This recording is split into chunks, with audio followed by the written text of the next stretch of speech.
Hello, I'm Lois Letchford, author of the book Reverse to Memoir and Literacy Problem Solver, talking about why pain and purpose are the secret ingredient to reading success.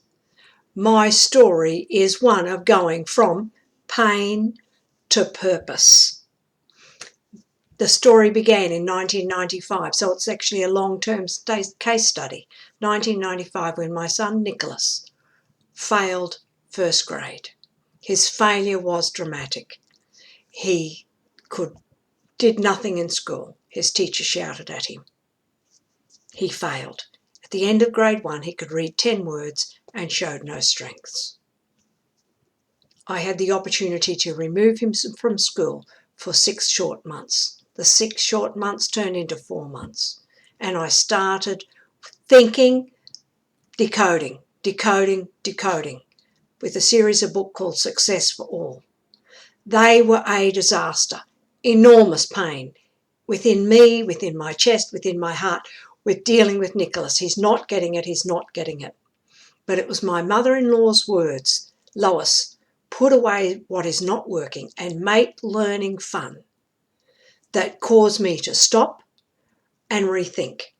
And when you're in that position where you cannot go down that path of pain again, rethink. It caused me to open a new box. It caused me to say, what else do I have to do?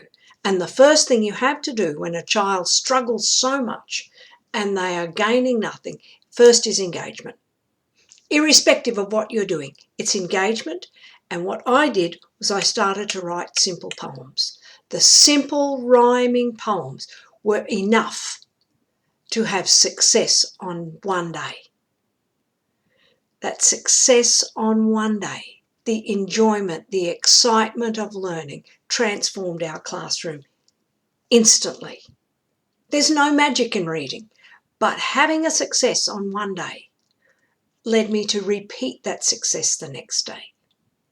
Write another poem, read another poem to him, find the rhyming words, find the idea behind the poem, then illustrate it.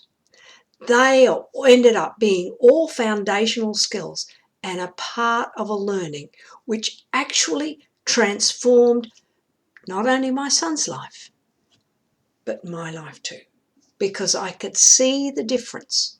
When I changed the teaching for Nicholas, I changed the outcomes for both him and for me. And that's how it started. It did start with pain.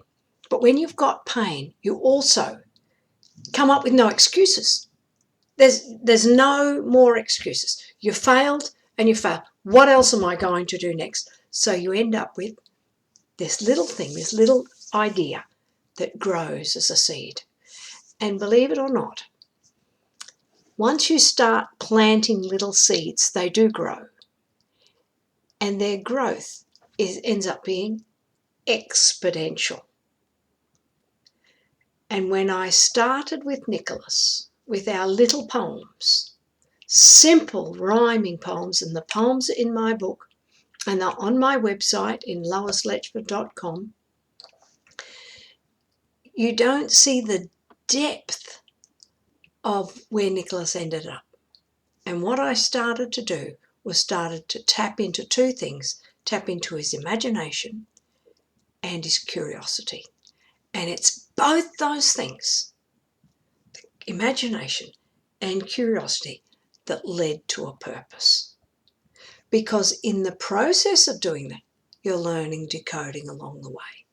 We've switched from just teaching decoding to let's tap into his curiosity, let's tap into his imagination. And that is what was transformative and led to the success for not only my son Nicholas, because I went on to become a reading teacher for many other children who had failed, but for those students too. So thank you. Hit like, hit subscribe, and follow my journey, and let's transform reading instruction for our most vulnerable students. Thank you.